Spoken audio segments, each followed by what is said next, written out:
Seluruh Asia Timur Laut kini terperangkap dalam kejutan. Sumber debu kuning yang meliputi langit kekuningan bukan China, tetapi Mongolia sendiri. Dengan 90% wilayah negara itu menjadi gurun, 2,7 juta ternakan mati membeku, dan 400.000 orang berpindah ke ibu kota. Di tengah tanah kematian ini, pemandangan yang suka dipercayai baru-baru ini telah dirakamkan. Di kawasan yang telah ditolak oleh China dan Rusia selama beberapa dekad, air mula terkumpul, hutan mula tumbuh, dan malah tasik gergasi sebesar laut sedang tercipta. Dan pembalikan yang lebih menakjubkan ialah, wira di sebalik keajaiban ini bukan Mongolia atau kuasa besar, tetapi Malaysia. Bahkan pegawai tinggi kerajaan Mongolia pada mulanya berkata ia tidak masuk akal. Apakah sebenarnya yang berlaku di tengah-tengah perubahan ini? Dan mengapa Mongolia kini mula memanggil Malaysia sebagai jiran baharu? Kisah itu bermula sekarang. Anda mendengar dari mana? Jangan lupa subscribe dan like. Selamat sejahtera. Saya Bat Ochir Tsedorj, Timbalan Menteri Alam Sekitar dan Sumber Mongolia. Di atas meja, laporan itu tertera angka 27 juta. Ini adalah bilangan ternakan yang musnah akibat zud musim sejuk lalu. Zud adalah bencana unik Mongolia, di mana gabungan musim sejuk yang teruk dan kemarau menyebabkan ternakan mati beramai-ramai. Di luar tingkap, debu kelabu berterbangan tanpa henti. Dan di dalam pejabat, hanya bunyi penyejuk udara berputar kedengaran. Hujung jari saya sejuk. Bukan sejuk pada hujung jari yang membelet laporan, tetapi sejuk yang menusuk jauh ke dalam jantung. 90%. Itu adalah kelajuan tanah air kami berubah menjadi gurun. Setiap tahun laporan menjadi lebih tebal, tetapi penyelesaian menjadi semakin tipis. Atau mungkin, ia hilang sepenuhnya. Saya melihat sekali lagi kulit laporan itu. Tajuk yang ditulis dalam bahasa Mongolia dan Inggris menarik perhatian saya. Laporan status tindak balas krisis penggurunan negara. Statusnya jelas, tindak balas tiada. Peruntukan yang dilaburkan oleh kerajaan kami dalam tempoh 5 tahun terakhir terlintas di fikiran saya. Terdapat juga pinjaman yang kami minta dari China dan Rusia. Tetapi hasilnya, gurun menjadi lebih luas, dan rakyat menjadi lebih miskin. Dari tingkap pejabat saya, kawasan Gir di pinggir Ulaan Batar kelihatan samar-samar. 400.000 orang berkumpul di sana. Mereka adalah orang yang kehilangan tanah air mereka. Nomad yang hidup dengan penternakan kehilangan ternakan dan tanah mereka, dan akhirnya terpaksa berhijrah ke ibu kota. Kawasan Ger tidak mempunyai sistem perparitan atau air pipe yang betul. Pada musim sejuk, bandar diselubungi asap tebal dari pembakaran arang batu.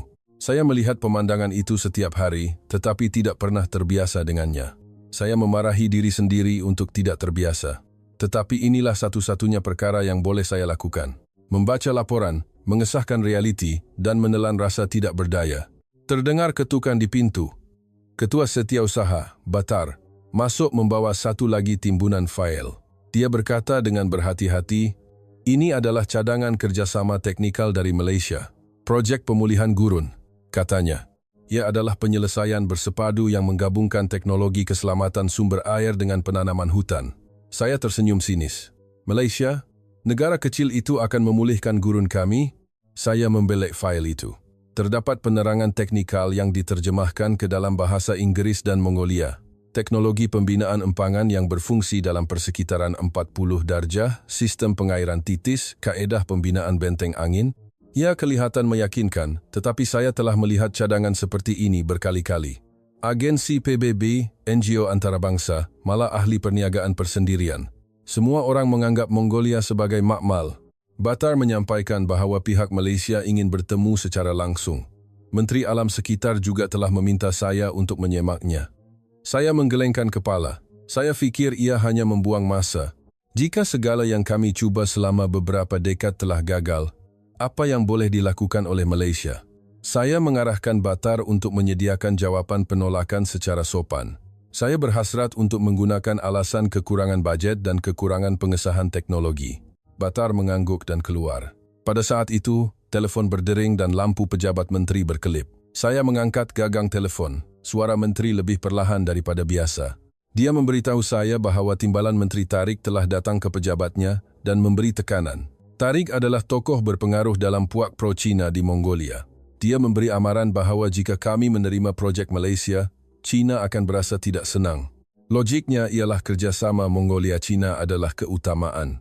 Saya meletakkan gagang telefon dan duduk terpinga-pinga untuk seketika. China, rakan dagang terbesar kami dan pemboleh ubah terbesar.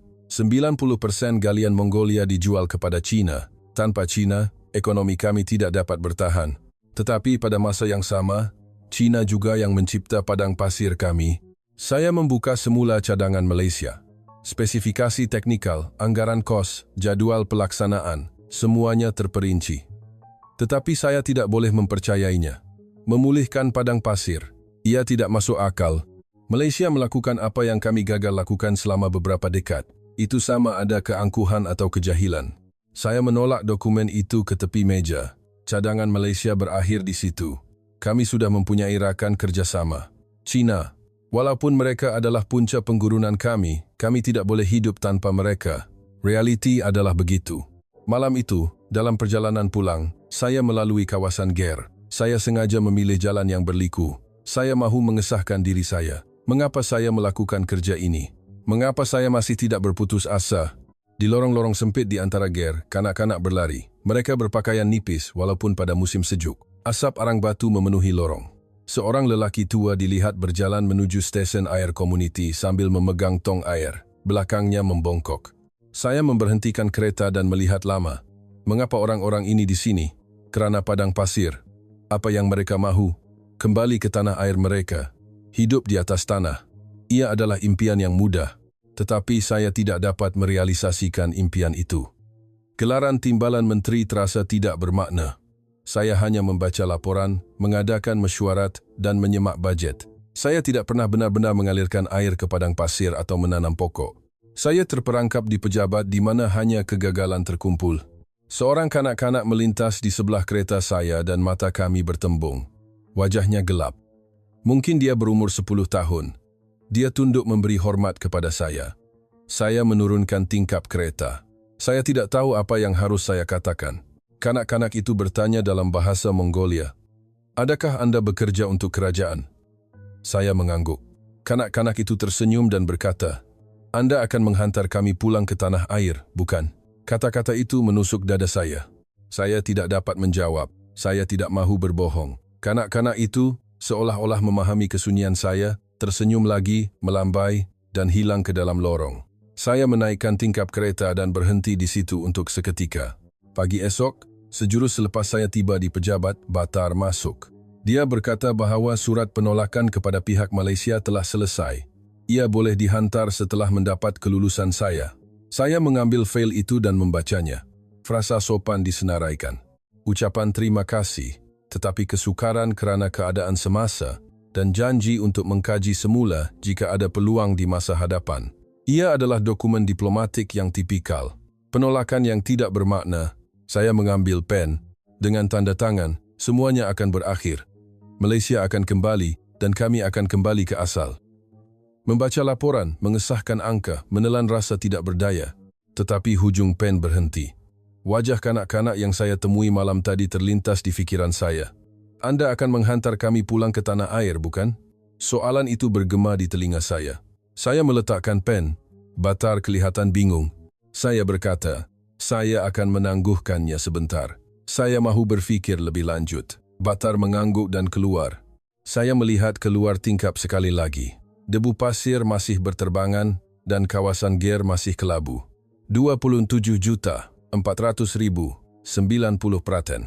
Angka-angka itu berlegar di kepala saya. Cadangan Malaysia masih diletakkan di sudut meja. Saya melihatnya dan berfikir, adakah kami benar-benar telah mencuba segalanya? Atau adakah kami hanya mengulangi kegagalan yang biasa? Tiada jawapan. Tetapi satu perkara yang pasti, keadaan ini tidak boleh berterusan. Sesuatu perlu berubah. Sama ada Malaysia, orang lain, atau diri kami sendiri. Saya meletakkan cadangan Malaysia di dalam laci. Saya tidak membuangnya. Saya hanya belum bersedia untuk membacanya. Atau, saya belum bersedia untuk mempercayainya. Kami telah gagal terlalu banyak. Saya takut untuk gagal sekali lagi. Tetapi adakah ketakutan itu betul? Saya tidak pasti. Timbalan Menteri Tariq bertembung dengan saya di koridor. Dia berkata dengan suara yang berat, apa jadi dengan kes Malaysia itu? Saya menjawab ringkas, masih dalam pertimbangan.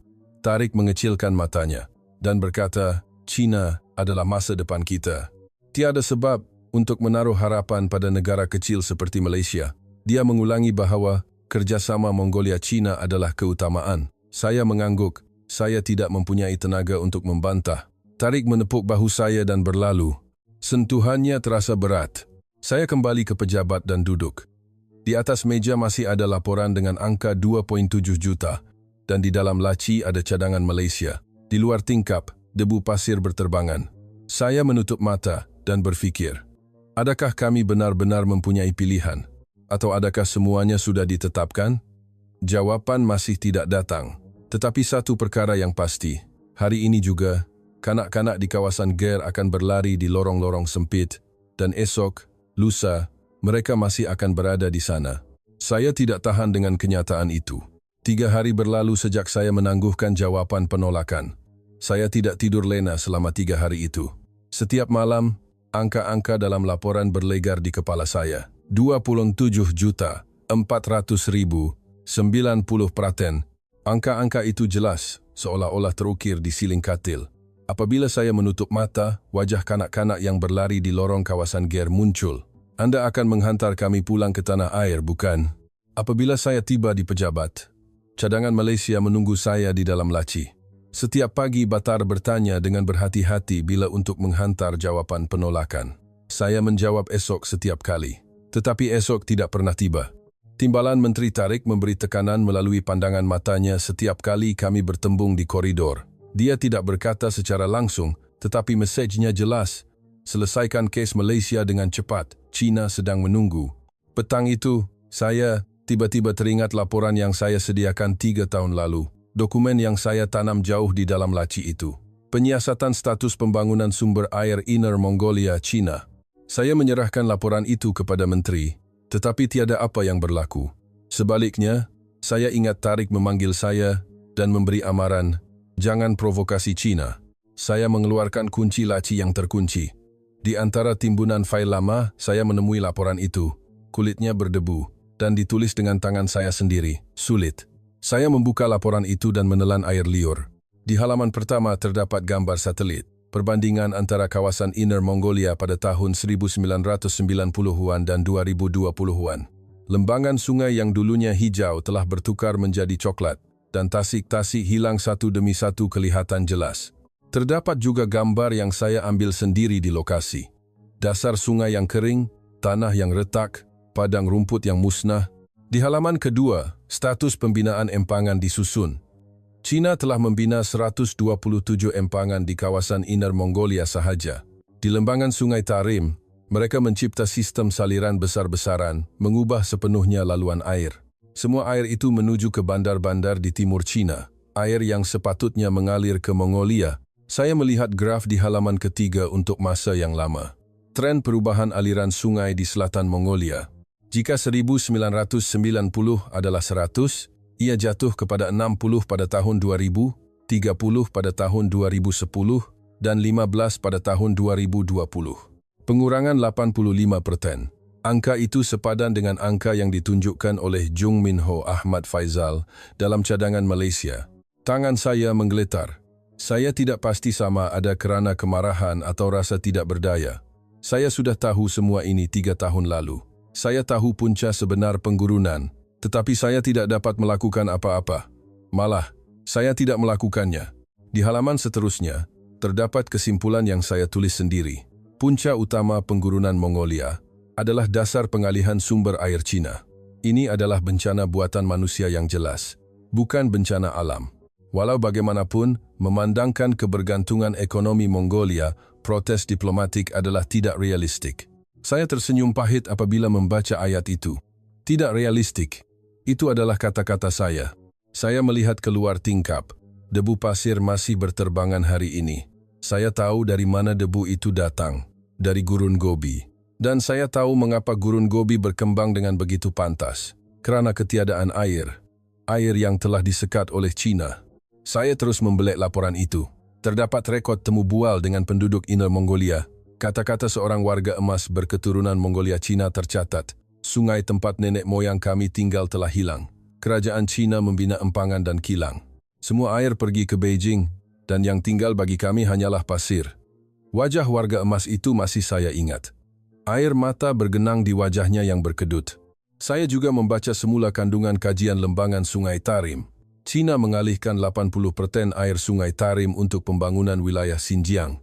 Air sungai itu pada asalnya adalah nadi kehidupan yang mengalir ke Mongolia, menyiram padang rumput, mengisi semula air bawah tanah, dan mengekalkan ekosistem. Tetapi kini ia hilang ke dalam saluran konkrit. Saya membuka halaman terakhir laporan. Terdapat anggaran yang saya kira sendiri.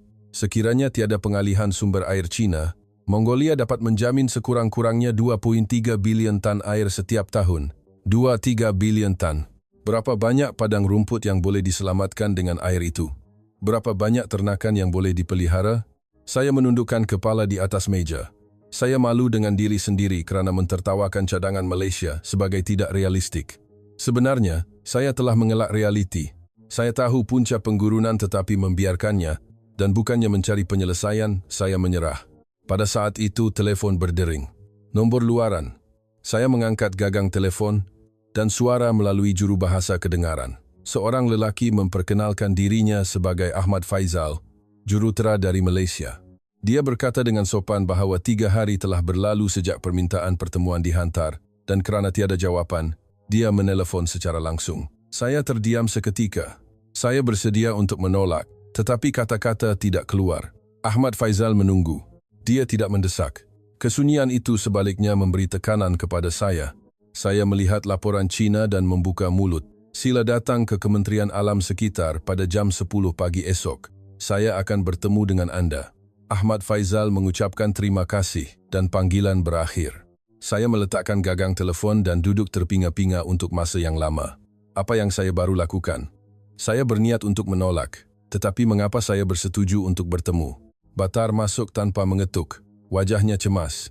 Dia berkata, Timbalan Menteri Tarik telah berjumpa menteri. Dia pergi untuk menyampaikan bantahan rasmi terhadap projek Malaysia. Dia berkata, dia mendapat panggilan terus dari Kementerian Perdagangan China. Amaran bahawa jika Mongolia bekerjasama dengan Malaysia, mereka akan menyemak semula kuota ekspor mineral. Saya ketawa. Ketawa sinis. China menjadikan tanah kami gurun, dan kini mereka mengugut kami. Kuota ekspor mineral? Mineral itu datang dari tanah yang bukan padang pasir. Jika padang pasir semakin luas, akhirnya mereka juga tidak dapat mengeluarkan mineral. Batar bertanya dengan wajah risau. Adakah kita perlu membatalkan pertemuan dengan pasukan Malaysia? Saya menggelengkan kepala. Saya berkata tidak. Sebaliknya, saya berkata saya mesti bertemu dengan mereka. Batar kelihatan bingung, tetapi tidak bertanya lebih lanjut. Malam itu, saya pulang ke rumah dan membaca semula laporan China. Membelek halaman demi halaman, saya menghadapi kebenaran yang telah saya elakkan selama 3 tahun. Mongolia adalah mangsa, tetapi pada masa yang sama, kami juga bersubahat. Kami tahu tetapi berdiam diri, dan kami melihat tetapi mengelak. 127 empangan, 85% pengurangan aliran sungai, 23 bilion tan air yang hilang. Angka-angka itu memenuhi kepala saya. Dan di sebalik angka-angka itu ada orang. 400,000 orang yang kehilangan tanah air, penternak yang kehilangan ternakan, kanak-kanak yang berlari di lorong kawasan Ger. Saya mengeluarkan semula cadangan Malaysia. Kali ini, saya bertekad untuk membacanya dengan betul. Saya membacanya dengan teliti dari halaman pertama. Penerangan teknikal, pengenalan kaedah pembinaan, kajian kes. Terdapat kajian kes projek pencegahan penggurunan yang telah dijalankan oleh Malaysia di Timur Tengah. Projek penanaman hutan yang berjaya di Emiria Arab Bersatu, sistem pengairan yang dibina di Mesir. Saya terkejut. Malaysia mempunyai pengalaman sedemikian? Apa yang saya abaikan bukan sekadar cadangan. Ia adalah teknologi yang telah disahkan. Sudah tentu, persekitaran Mongolia lebih teruk. Tetapi ia mungkin bukan perkara yang mustahil sama sekali, saya fikir. Keesokan paginya, saya tiba di pejabat lebih awal daripada biasa. Saya perlu membuat persediaan untuk mesyuarat. Saya meletakkan laporan China dan cadangan Malaysia di atas meja bersebelahan dan membacanya secara perbandingan. Satu adalah punca masalah, dan satu lagi adalah penyelesaian yang mungkin. Batar masuk dan memaklumkan bahawa bilik mesyuarat sudah sedia. Ahmad Faizal dan Nurul Aisyah telah tiba 10 minit lalu dan sedang menunggu. Saya mengangguk dan mengemas dokumen. Saya juga membawa laporan China. Bukan untuk menunjukkannya. Hanya untuk mengingatkan diri saya mengapa kami berada di sini. Semasa berjalan di koridor, saya bertembung dengan Tarik. Dia menahan saya dan memberi amaran dengan suara yang perlahan. Bertemu dengan orang Malaysia adalah membuang masa, katanya. Dia mengulangi bahawa China adalah masa depan kita. Saya menjawab dengan senyap. Adalah juga benar bahawa China mencipta masa lalu kita. Wajah Tarik menjadi tegang. Dia cuba mengatakan sesuatu tetapi menahan diri. Dia hanya melontarkan satu perkataan dengan dingin. Jangan menyesal, saya tidak menjawab. Saya hanya berjalan melepasi dia ke bilik mesyuarat. Saya berhenti sebentar di hadapan pintu bilik mesyuarat. Saya memegang tombol pintu dan menarik nafas dalam-dalam. Saya masih tidak mempercayai Malaysia sepenuhnya. Saya skeptikal, sama ada memulihkan padang pasir benar-benar mungkin. Tetapi satu perkara yang pasti, cara kami lakukan setakat ini telah gagal. Sesuatu yang lain diperlukan. Saya membuka pintu. Ahmad Faizal dan Nurul Aisyah berdiri dan memberi salam. Saya melihat mata mereka dan berfikir, adakah orang-orang ini benar-benar mempunyai jawaban? Atau adakah mereka hanya akan membawa kekecewaan yang lain? Jawabannya hanya akan diketahui selepas mesyuarat ini. Saya duduk dan meletakkan laporan China di atas meja. Dan saya membuka mulut. Mari kita mulakan perbincangan serius. Tetapi suara saya masih diselubungi keraguan. Sikap berjaga-jaga mendahului harapan.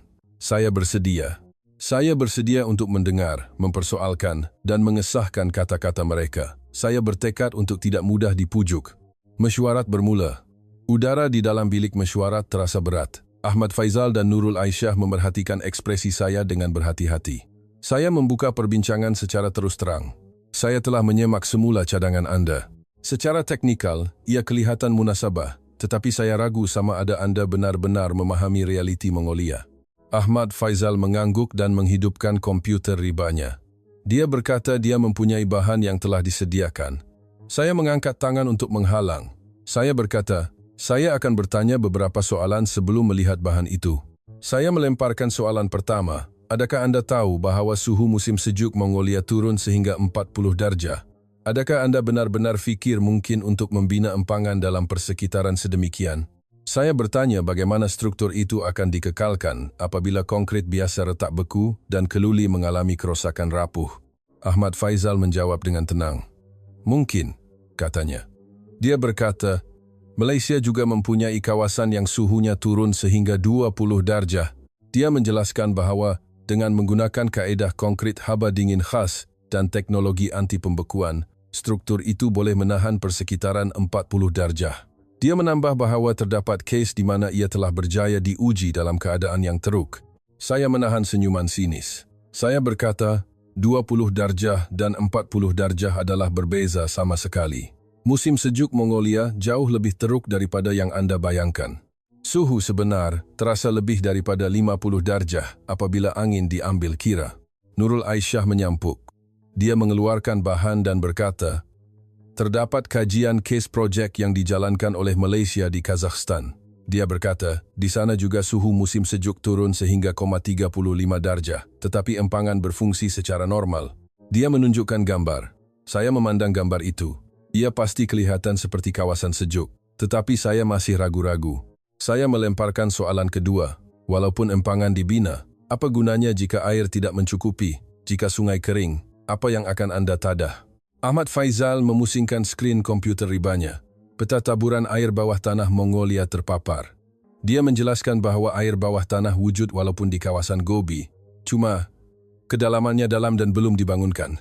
Dia mendakwa bahawa dengan menarik air bawah tanah dan menggabungkannya dengan air hujan, sumber air yang mencukupi dapat diperoleh. Saya menggelengkan kepala. Ia hanya teori, kata saya. Kami juga telah mencuba pembangunan air bawah tanah. Kosnya terlalu tinggi dan penyelenggaraan adalah sukar, jelas saya. Tambahan pula, hanya dengan menarik air tidak akan mengubah padang pasir menjadi padang rumput. Nurul Aisyah berkata lagi. Dia berkata mereka tahu bahawa air sahaja tidak mencukupi.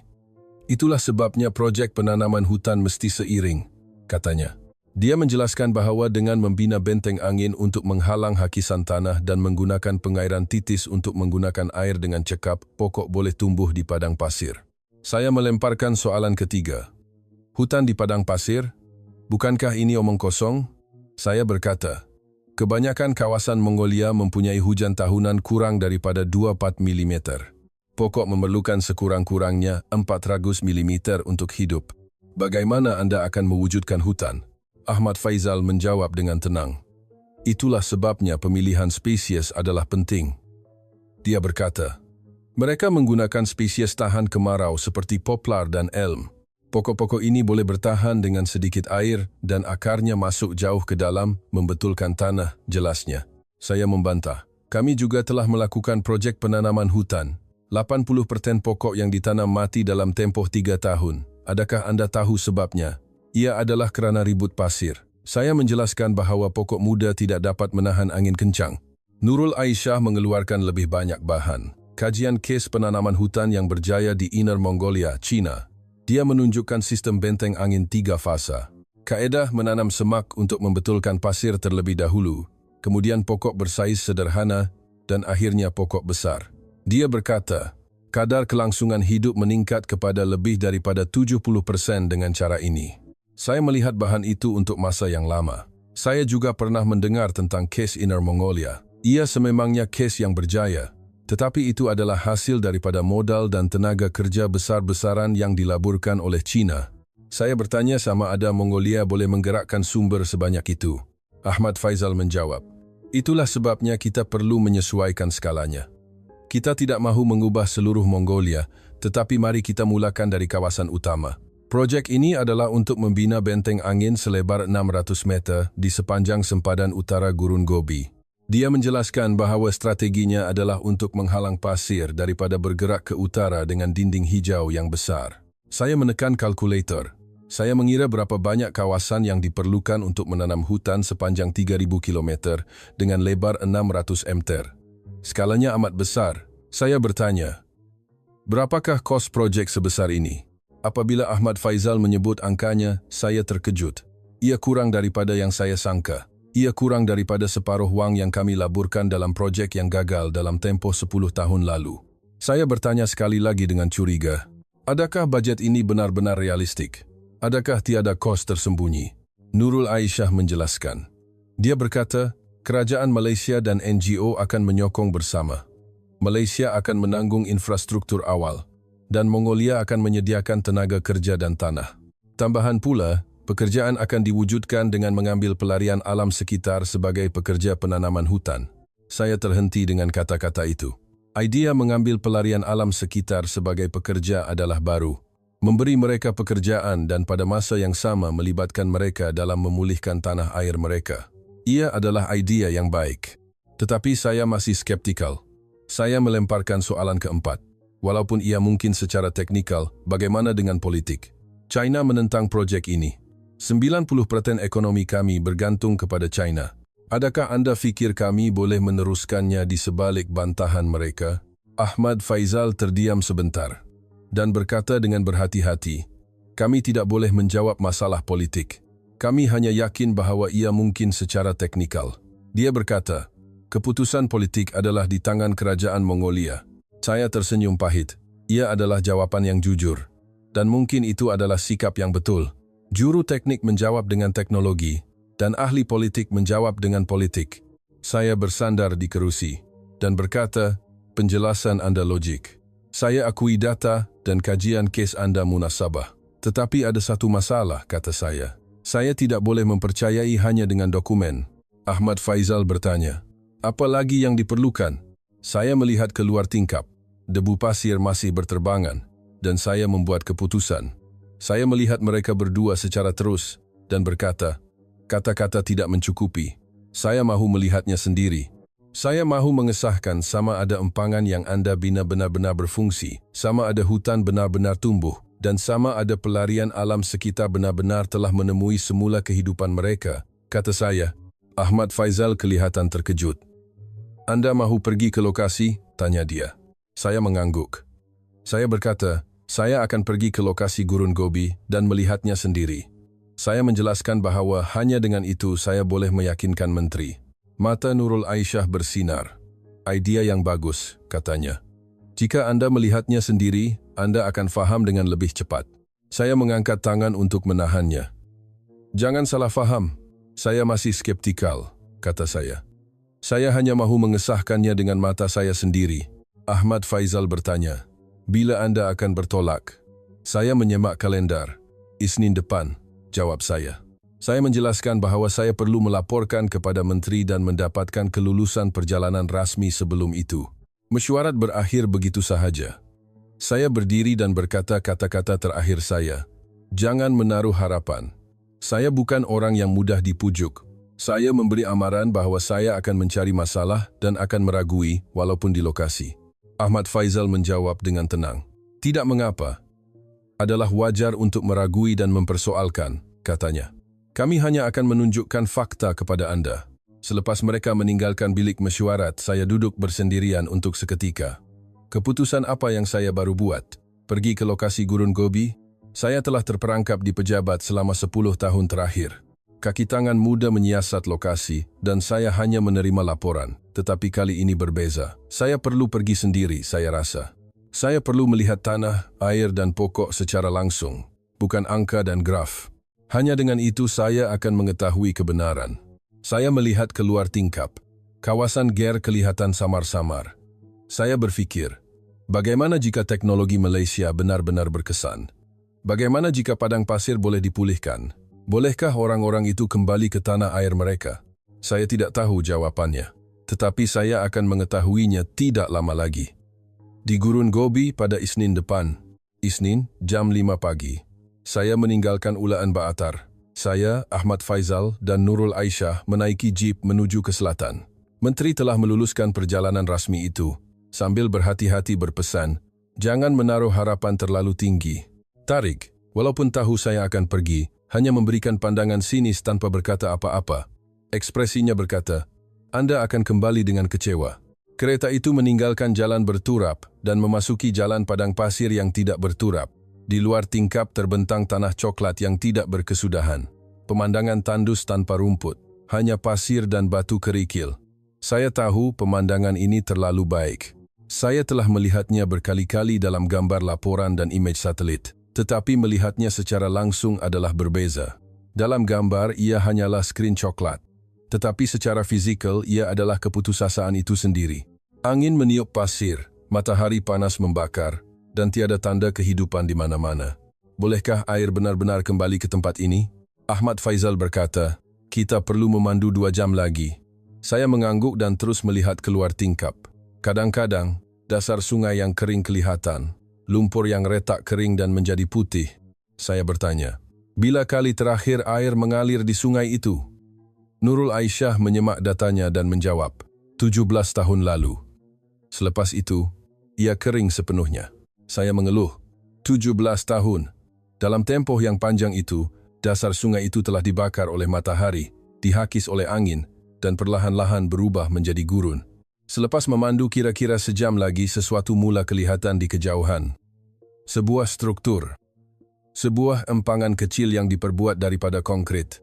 Ketinggiannya kira-kira 5 meter dan lebarnya kira-kira 30 meter. Ia bukan struktur gergasi. Tetapi ia terasa aneh berdiri di tengah-tengah padang pasir yang tandus ini. Kereta berhenti berhampiran empangan. Saya keluar dan melihat struktur itu. Saya menyentuh permukaan konkrit dengan tangan saya. Ia sejuk. Ia kelihatan kukuh. Tiada keretakan kelihatan di permukaan. Saya fikir ia mengejutkan. Struktur itu utuh dalam persekitaran yang teruk ini. Ahmad Faizal menjelaskan. Dia menggunakan konkrit haba dingin khas. Ia dibuat dengan nisbah campuran yang boleh menahan hingga 40 darjah, dan penebat haba juga ditambah untuk mencegah pembekuan. Dia menambah bahawa ia berjaya bertahan pada musim sejuk lalu. Saya naik ke atas empangan dan melihat ke arah hulu. Pada saat itu, nafas saya terhenti. Ada air. Air terkumpul di dasar sungai yang sepatutnya kering. Ia adalah air yang jernih. Permukaan air yang berkilauan di bawah sinar matahari sangat menyilaukan. Saya terdiam dan melihat pemandangan itu. Lebarnya kelihatan seperti 2 padang bola sepak. Saya tidak tahu kedalamannya, tetapi air pasti terkumpul. Air telah kembali selepas 17 tahun. Kaki saya lemah dan saya memegang pagar empangan. Jantung saya berdegup kencang. Apa ini? Bagaimana ini boleh berlaku? Saya berpaling ke arah Ahmad Faizal. Dia tersenyum senyap. Nurul Aisyah menjelaskan. Ada kemudahan pengairan air bawah tanah di hulu empangan. Kami menarik air dari kedalaman 80 meter di bawah tanah. Kami juga mengumpulkan air hujan di sini. Dia berkata, air telah terkumpul perlahan-lahan selama 3 bulan terakhir. Saya turun dari empangan dan berjalan ke tepi air. Saya melangkah di atas pasir, mendekati permukaan air. Saya melutut dan menghulurkan tangan untuk mencedok air. Ia sejuk, ia jernih. Ia adalah air sebenar. Ia bukan mimpi. Saya melihat air yang dicedok untuk masa yang lama. Titisan air berkilauan di tapak tangan saya di bawah sinar matahari. Saya membawa air itu ke mulut saya. Saya merasainya. Ia bersih. Tiada bau lumpur atau rasa masin. Ia adalah air yang boleh diminum. Air mata mengalir. Air mata mengalir tanpa saya sedari. Saya tidak pernah menangis kerana air sepanjang 47 tahun hidup saya. Tetapi pada saat ini, melihat air ini, saya menangis. Saya tidak dapat menjelaskan dengan tepat mengapa saya menangis. Hanya dada saya yang runtuh. Apa yang kami telah putus asa ada di sini. Apa yang kami telah anggap mustahil telah menjadi realiti. Air telah kembali ke padang pasir. Selepas 17 tahun, Ahmad Faizal mendekat dan berdiri diam. Dia tidak berkata apa-apa. Saya bersyukur. Saya tidak memerlukan kata-kata keselesaan atau penjelasan. Saya hanya mahu merasakan saat ini. Saya mencedok air sekali lagi dengan tangan saya. Kali ini saya tidak menangis. Sebaliknya, saya melihat air itu lama. Kemana air ini akan pergi? Apa yang akan dihidupkan oleh air ini? Nurul Aisyah berkata, air ini akan mengalir perlahan-lahan ke hilir. Ada saluran air di bawah empangan. Dan air dilepaskan sedikit demi sedikit. Dia menjelaskan bahawa mereka sedang menjalankan proyek penanaman hutan di kawasan hilir dengan air itu. Saya mengangkat kepala. Saya melihat ke arah hilir. Saluran air kelihatan. Ia adalah saluran konkrit sempit, tetapi air mengalir di dalamnya. Saya berdiri dan berjalan mengikuti saluran air. Selepas berjalan kira-kira 50 meter, pemandangan berubah. Cahaya hijau mula kelihatan di kedua-dua belah saluran air. Rumput. Saya melihat rumput di padang pasir. Ia adalah rumput kecil, tetapi ia jelas tumbuh. Saya melutut dan menyentuh rumput itu. Ia sebenar. Ia adalah rumput yang hidup. Berjalan sedikit lagi, semak juga kelihatan. Anak pokok elm yang muda. Mereka adalah pokok kecil, kira-kira 1 meter tinggi, tetapi daunnya hijau. Saya mencangkung di sebelah pokok itu dan menyentuh daunnya. Ia lembut, ia hidup. Ahmad Faizal datang dan menjelaskan. Sistem pengairan titis, katanya. Ia adalah kaedah menarik air dari saluran air melalui hos halus dan membekalkannya terus ke akar pokok. Dia berkata, ia boleh membesarkan pokok sambil meminimumkan pembaziran air. Saya mengikuti hos itu. Hos plastik hitam diletakkan di atas tanah, dan titisan air jatuh pada selang masa yang tetap. Tit-tit-tit. Ia adalah irama yang perlahan. Tetapi, titisan air yang perlahan itu menyuntik kehidupan ke padang pasir. Saya berdiri di sana untuk masa yang lama, melihat pemandangan itu. Ada air, ada rumput, ada pokok, di tengah-tengah padang pasir yang tandus ini. 3 bulan yang lalu, tempat ini hanyalah pasir. Tetapi kini ia berbeza, ia berubah. Nurul Aisyah bertanya, apa pendapat Anda? Saya tidak dapat menjawab untuk seketika. Saya tidak tahu apa yang harus saya katakan. Menakjubkan, menyentuh. Kata-kata itu tidak mencukupi. Akhirnya saya membuka mulut. Teknologi yang kami tinggalkan telah hidup. Apa yang kami fikir mustahil sedang berlaku di hadapan mata kami. Suara saya bergetar. Ahmad Faizal menjawab dengan rendah diri. Ia baru permulaan. Ini hanyalah bahagian ujian kecil dan perjalanan masih jauh, katanya. Tetapi potensinya telah disahkan. Saya bertanya, sejauh mana air ini pergi? Berapa panjang saluran air ini? Nurul Aisyah menjawab, sekarang 3 kilometer, tetapi rancangannya adalah 30 kilometer, dan benteng angin akan dibina di sekelilingnya. Benteng angin. Saya mengulang perkataan itu dalam hati.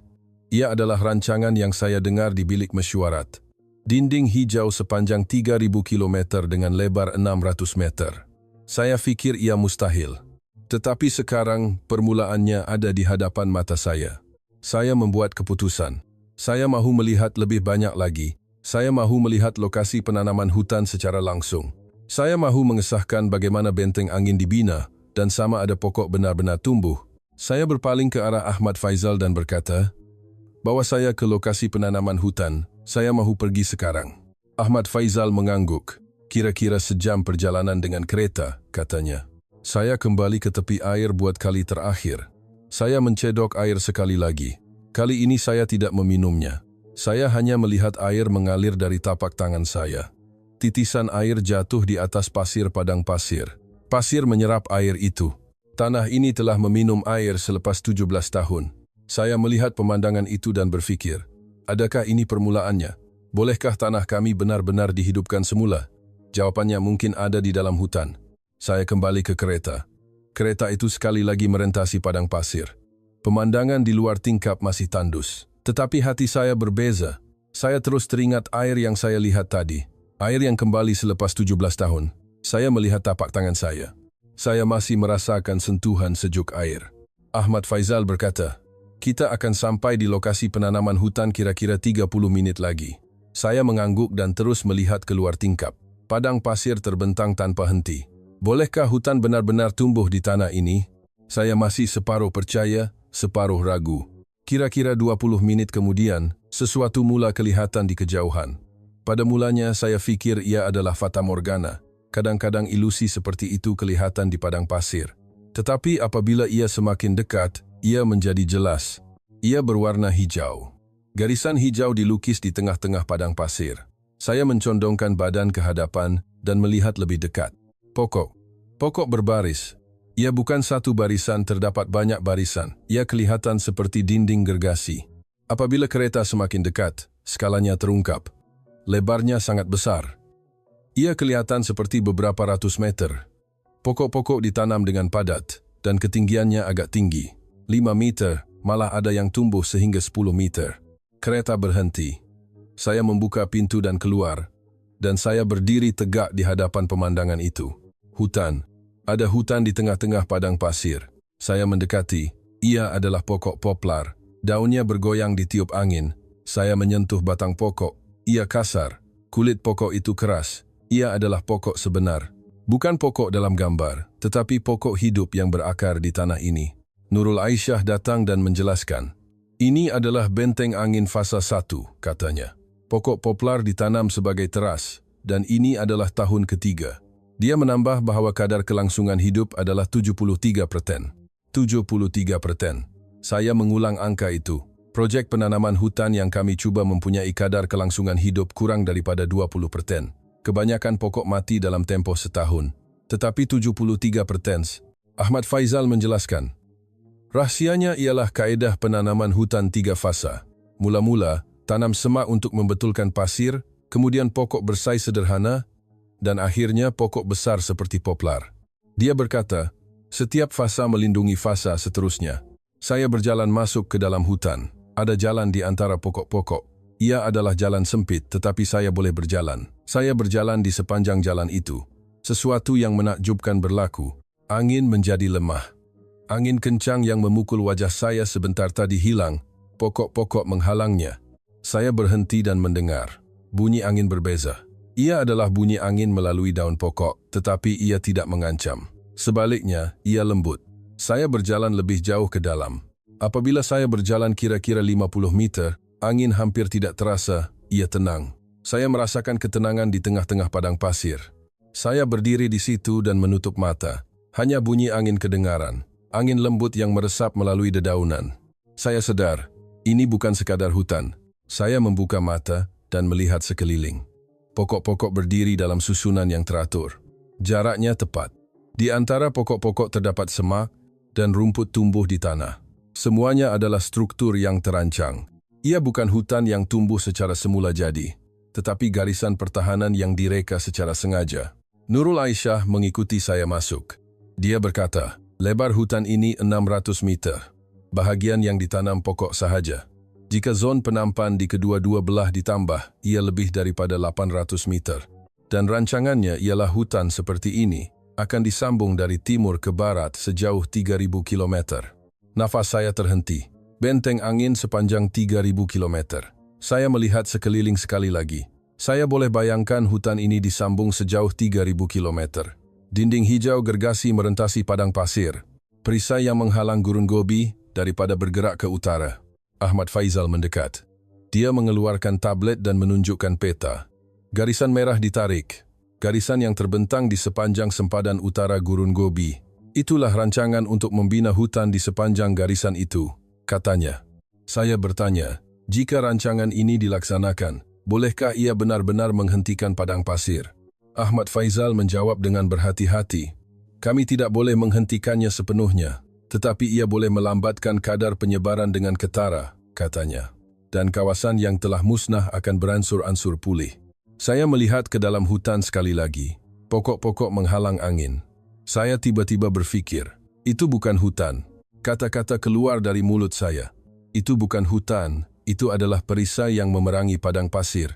Ia adalah tembok yang dibina di medan perang. Ahmad Faizal mengangguk. Ungkapan yang tepat, katanya. Dia menjelaskan bahawa di China, projek penanaman hutan seperti ini dipanggil tembok besar hijau. Tembok besar hijau. Saya mengulang perkataan itu. Ia adalah nama yang sesuai. Padang pasir adalah musuh, dan hutan adalah tembok. Dan kami, Mongolia, kini membina tembok kami sendiri. Saya berjalan keluar dari hutan. Dan melihat hutan itu dari luar sekali lagi. Jalur hijau gergasi merentasi padang pasir. Kedua-dua belah pihak jelas berbeza. Di hadapan hutan, ribut pasir melanda, tetapi di belakang hutan, ia tenang. Hutan itu bertindak sebagai perisai. Angin bertiup kencang. Pasir berterbangan. Saya menutup muka saya, tetapi tiada pasir datang dari arah hutan. Pokok-pokok menghalang semuanya. Saya berjalan ke hujung hutan. Hujung timur. Dari sana saya melihat ke barat sekali lagi. Jalur hijau itu seolah-olah berterusan sehingga ke ufuk. Saya tidak nampak penghujungnya. Sudah tentu jarak sebenar mungkin hanya beberapa kilometer dari sini. Tetapi, pemandangan itu sahaja sudah memukau. Nurul Aisyah berdiri di sebelah saya. Dia berkata dengan senyap, ini adalah bahagian demonstrasi. Kurang daripada 1% daripada keseluruhan rancangan. Tetapi kesannya sudah kelihatan, katanya. Di kampung di belakang hutan ini, kerosakan ribut pasir telah berkurangan sebanyak 70%. 70%, satu lagi angka yang menakjubkan. Saya bertanya, jadi, apa yang akan berlaku jika 3.000 kilometer selesai? Nurul Aisyah menjawab, ia boleh menghalang Gurun Gobi daripada bergerak ke utara, dan kawasan di belakang hutan akan beransur-ansur pulih menjadi padang rumput. Dia berkata, penternakan akan mungkin semula. Jantung saya berdegup kencang mendengar kata-kata itu. Penternakan mungkin semula? Ini bermakna orang-orang Ger boleh kembali ke tanah air mereka.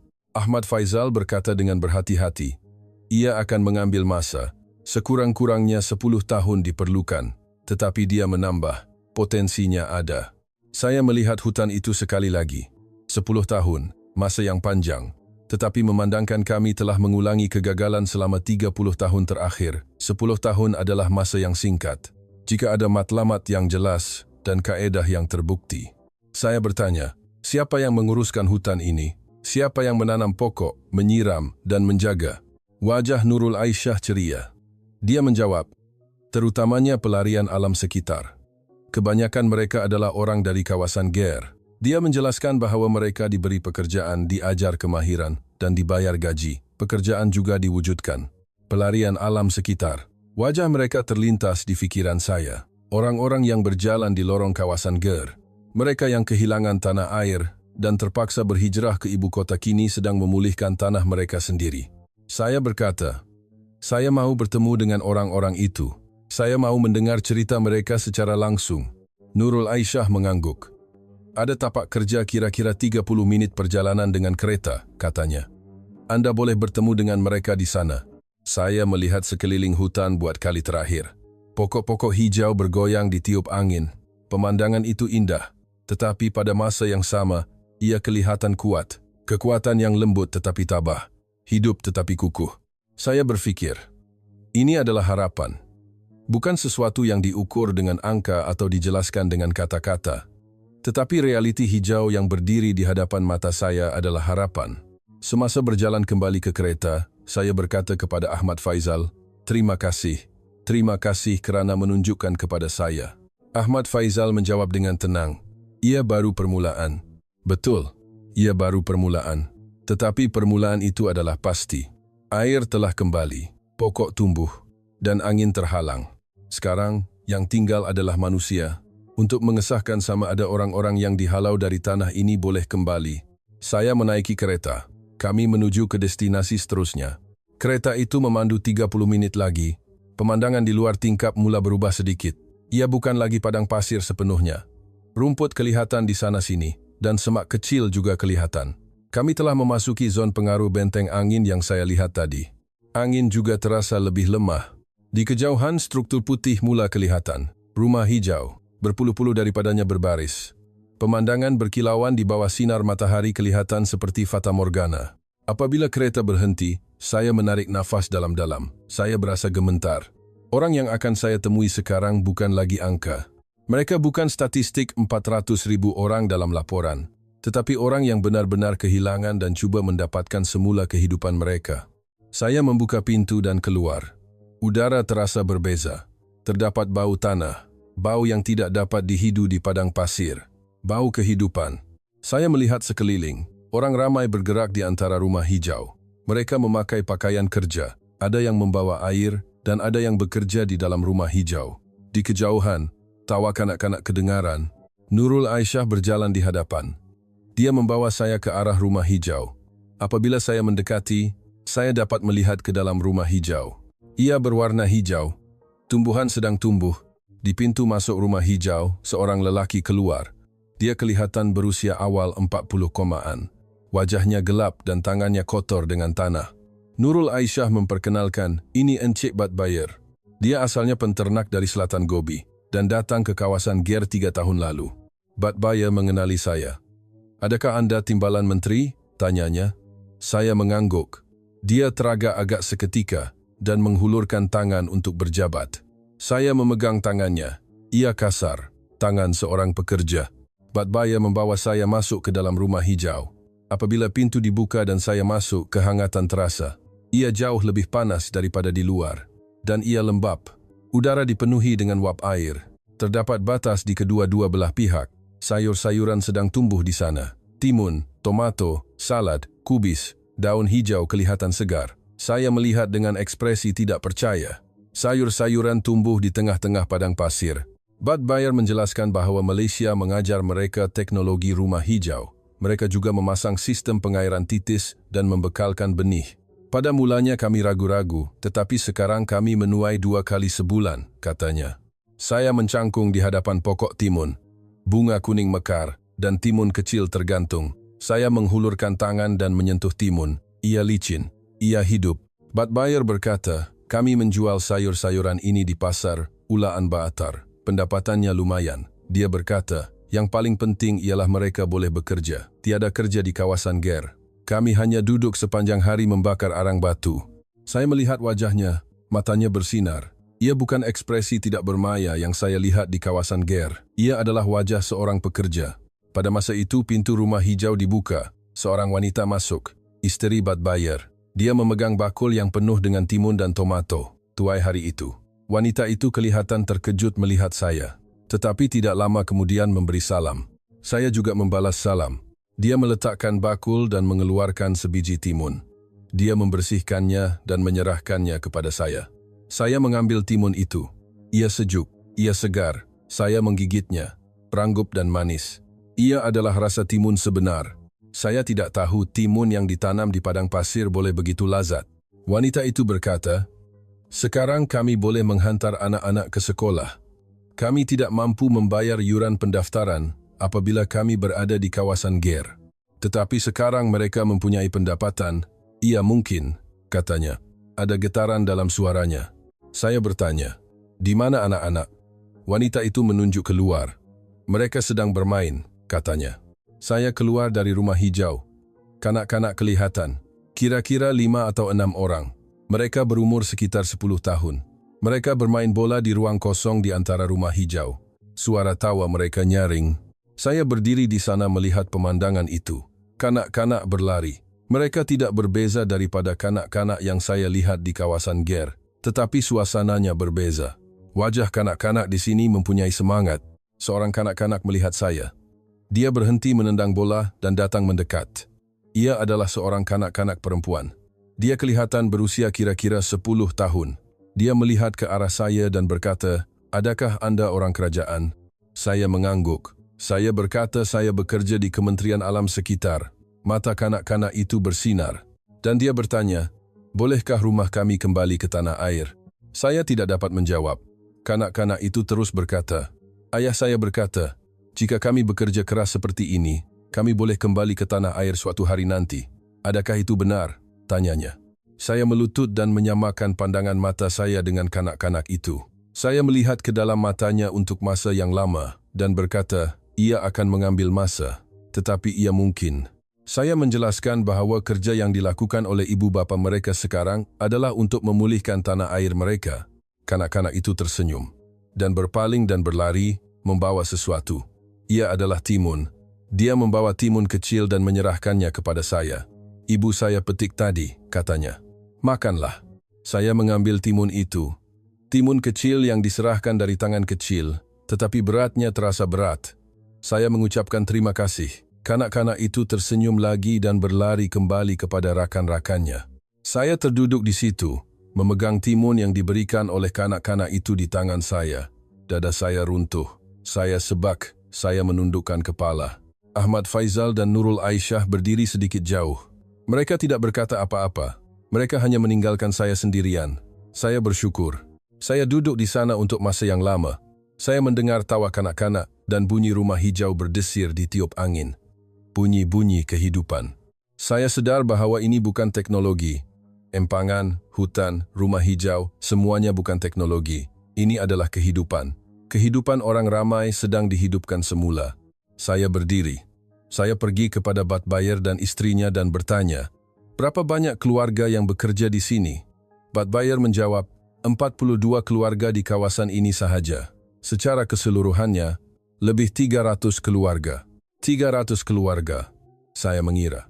Jika purata 4 orang setiap keluarga itu 1.200 orang. Ia adalah angka yang kecil berbanding 400.000 orang di kawasan Ger. Tetapi ia adalah permulaan. Permulaan yang jelas. Saya berkata kepada Batbayer, "Terima kasih. Terima kasih kerana melakukan kerja ini." Batbayer menggelengkan kepala. Sebaliknya, dia berkata mereka yang bersyukur. "Terima kasih kerana memberi pekerjaan. Terima kasih kerana memberi harapan." Saya tidak dapat berkata apa-apa lagi. Tekak saya tersekat. Saya hanya mengangguk. Dalam perjalanan pulang ke kereta, saya membuat keputusan. Saya akan meluluskan projek ini. Saya bertekad untuk meyakinkan menteri. Bantahan tarik atau tekanan Cina tidak lagi penting. Apa yang saya lihat bukan angka. Ia juga bukan teknologi. Apa yang saya lihat adalah manusia. Manusia yang hidup semula. Ahmad Faizal bertanya, "Apa pendapat Anda?" Saya terdiam sebentar dan menjawab perlahan-lahan, "Apa yang Malaysia tanam bukanlah pokok. Ia juga bukan teknologi."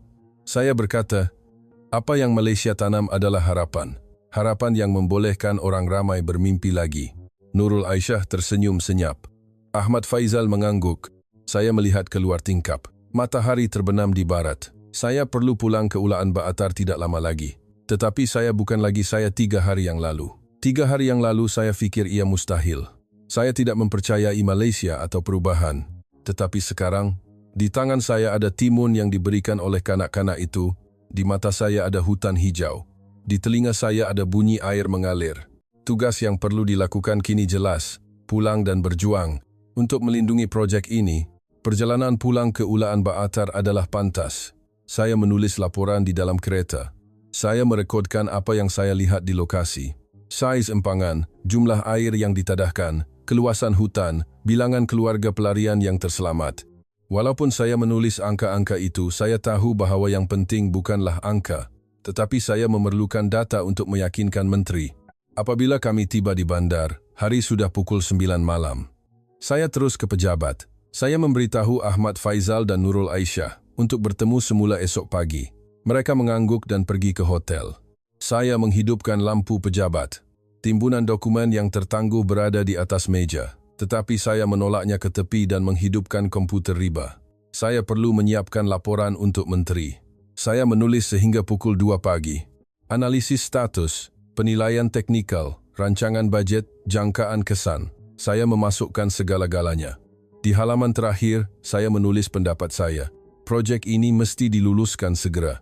Saya menulis bahawa masa depan Mongolia bergantung pada isu ini. Keesokan paginya, jam 8, Saya mengetuk pintu pejabat menteri. Menteri sudah berada di pejabat. Dia melihat saya dan bertanya bagaimana lokasi itu. Saya menyerahkan laporan itu dan berkata, Anda mesti melihatnya sendiri. Gambar dan data sahaja tidak mencukupi. Menteri membelek laporan dan membacanya. Selepas kira-kira 10 menit, Menteri membuka mulut. Ia mengagumkan, katanya. Tetapi dia berkata, ada masalah yang realistik. Dia menyebut perkataan Cina. Pada saat itu pintu terbuka. Tarik. Dia masuk tanpa mengetuk. Dia melihat laporan saya dan mencemuh. Adakah Anda cuba meneruskan proyek Malaysia? Tanyanya. Saya menjawab, ya. Saya telah mengesahkan lokasi dan kesannya telah disahkan. Tarik meninggikan suara. Bantahan rasmi telah datang dari Kementerian Perdagangan Cina. Amaran bahawa mereka akan memberikan layanan buruk terhadap ekspor mineral jika Mongolia bekerja sama dengan Malaysia, katanya. Adakah Anda mahu memusnahkan ekonomi? Saya menjawab dengan tenang. Ekonomi penting, tetapi tanah air juga penting. Jika padang pasir terus berkembang, akhirnya kita juga tidak akan dapat mengeluarkan mineral. Tarik marah. Dia mencemuh sebagai idealisme. Dia berkata, saya tidak tahu realiti. Cina adalah nadi kehidupan kita, katanya dengan suara yang tinggi. Saya berdiri dan melihat Tarik secara terus. Cina adalah nadi kehidupan kita. Apa itu menghalang aliran air kita?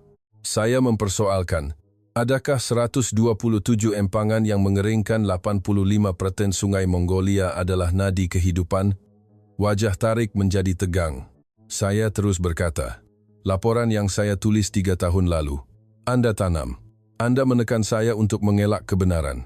Saya berkata, hasilnya adalah 400.000 pelarian alam sekitar hari ini.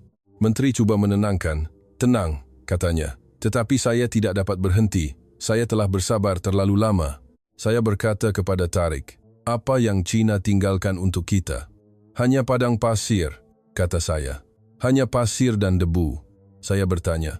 Sebaliknya, apa yang Malaysia tinggalkan? Saya menjawab, mereka meninggalkan air, hutan, dan harapan. Tarik mencemuh. Sentimental, katanya. Politik adalah kepentingan, bukan emosi. Saya menggelengkan kepala. Anda salah. Politik adalah manusia, kata saya. 400.000 orang yang tinggal di kawasan Ger adalah manusia, dan anak-anak mereka adalah manusia. Saya berkata, membuat pilihan untuk mereka adalah politik. Menteri menyampuk. Dia meminta kami berdua bertenang, dan berkata dia akan membuat keputusan perlahan-lahan. Saya meninggalkan pejabat. Saya mengepal penumbuk sambil berjalan di koridor. Saya menggeletar. Saya tidak tahu sama ada kerana kemarahan atau kebimbangan. Apabila saya kembali ke pejabat, Batar sedang menunggu. Wajahnya cemas. Sesuatu telah berlaku.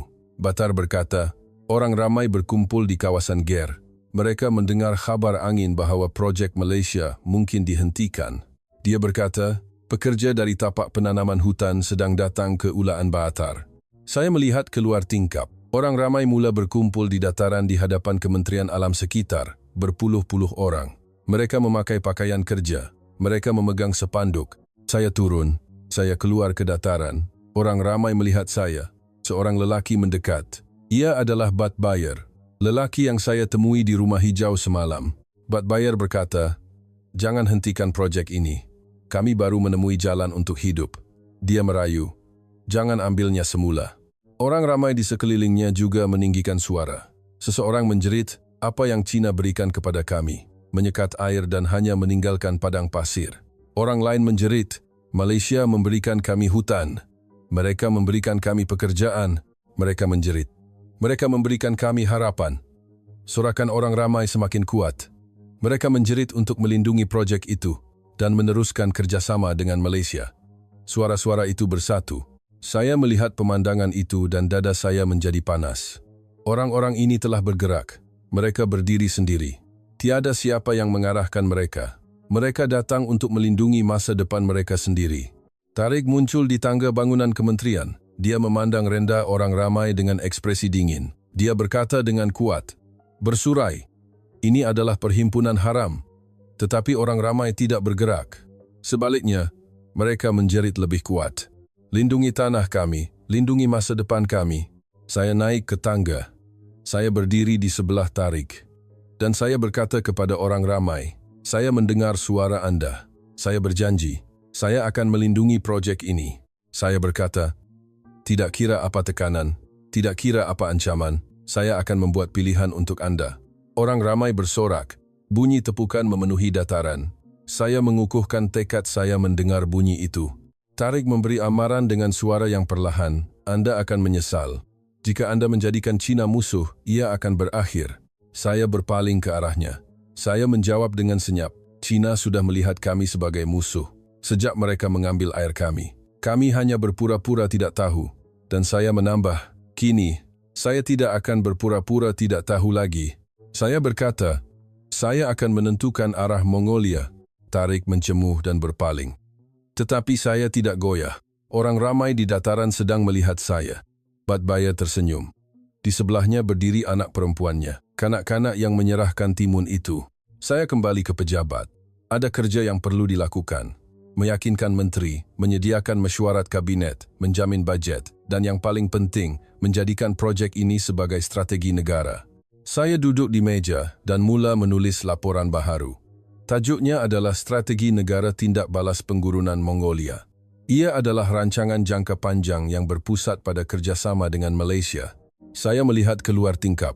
Orang ramai di dataran perlahan-lahan bersurai, tetapi suara mereka kekal di telinga saya. Lindungi tanah kami, lindungi masa depan kami. Saya menaip papan kekunci. Perjuangan baru sahaja bermula. Tariq dan puak Cina tidak akan berdiam diri. Tekanan akan menjadi lebih teruk, tetapi saya memutuskan untuk tidak berundur. Kerana saya telah melihatnya. Saya telah melihat air kembali, hutan tumbuh, dan orang ramai tersenyum, dan saya tahu, ia adalah benar. Sekarang, apa yang tinggal hanyalah melindungi kebenaran itu. 3 bulan berlalu. Banyak perkara berlaku. Saya meyakinkan menteri dan meluluskan mesyuarat kabinet. Tariq menentang sehingga akhir tetapi akhirnya kalah dalam undian. Surat bantahan datang dari Kementerian Perdagangan Cina dan kuota ekspor mineral sebenarnya dipotong sebanyak 10%. Media menjadi gempar. Tetapi saya tidak berundur. Sebaliknya, saya bergerak lebih aktif. Kami menandatangani perjanjian rasmi dengan kerajaan Malaysia dan menjamin bajet. Kami memperluaskan proyek penanaman hutan dan meningkatkan pengambilan pelarian alam sekitar. 2,000 penduduk kawasan Ger mendapat pekerjaan baharu. Dan hari ini, saya berada di Geneva. Ia adalah Dewan Sidang Kemuncak Alam Sekitar Antarabangsa PBB. Menteri dan timbalan menteri alam sekitar dari 80 negara di seluruh dunia berkumpul. Tempat untuk membincangkan perubahan iklim, penggurunan, dan masalah sumber air. Saya bertanggung jawab untuk pembentangan sebagai wakil Mongolia. Saya membaca semula draft ucapan di bilik menunggu. 5 helai kertas A4. Draft rasmi yang dipenuhi dengan angka dan data. Tetapi saya memutuskan untuk tidak membentangkan dengan draft ini. Sebaliknya, saya memutuskan untuk mengatakan apa yang saya lihat dan rasai secara langsung. Ahmad Faizal dan Nurul Aisyah duduk di tempat duduk penonton. Mereka juga dijemput untuk hadir. Saya melihat mereka dan mengangguk. Mereka juga tersenyum sebagai balasan. Tiba giliran saya. Nama saya dipanggil. Saya naik ke pentas. Beratus-ratus pasang mata tertumpu kepada saya. Lampu bersinar. Saya berdiri di hadapan mikrofon. Saya meletakkan draft ucapan dan saya mulakan dengan kata-kata yang tidak saya sediakan. Selamat sejahtera. Saya Bat Ochir Tsedorje, Timbalan Menteri Alam Sekitar dan Sumber Mongolia. Hari ini, saya ingin berkongsi kisah Mongolia di sini. 2,7 juta. Itu adalah bilangan ternakan kami yang mati akibat zut musim sejuk lalu, 400,000. Itu adalah bilangan rakyat kami yang kehilangan tanah air kerana penggurunan dan terpaksa berhijrah ke ibu kota, 90%. Itu adalah kadar tanah air kami berubah menjadi padang pasir. Saya telah hidup dengan angka-angka ini. Saya mengesahkannya setiap hari dalam laporan, statistik, dan graf. Tetapi angka bukanlah penyelesaian. Ia hanya menjadikan keputusasaan lebih jelas. 6 bulan lalu, cadangan datang dari Malaysia. Cadangan untuk memulihkan padang pasir. Saya mencemuh. Saya fikir tidak masuk akal bahawa negara asing boleh melakukan apa yang kami gagal lakukan selama beberapa dekad. Tambahan pula, China, rakan dagang terbesar kami, membantah. Ia kelihatan mustahil dari segi politik. Tetapi saya pergi ke lokasi, ke Gurun Gobi. Di sana saya melihatnya, sungai yang airnya kembali selepas 17 tahun. Hutan hijau yang tumbuh di tengah-tengah padang pasir. Pemandangan benteng angin selebar 600 m menghalang ribut pasir. Dan yang paling penting, saya melihat manusia. Orang yang kehilangan tanah air mereka bekerja semula, keluarga yang menanam sayur-sayuran di rumah hijau, kanak-kanak yang kini boleh pergi ke sekolah. Seorang kanak-kanak menyerahkan timun kepada saya dan bertanya, "Bolehkah kami kembali ke tanah air?" Pada saat itu saya sadar, ini bukan masalah teknologi, ini adalah masalah pilihan. Pilihan tentang apa yang akan kita utamakan. China adalah jiran Mongolia. Rusia juga jiran.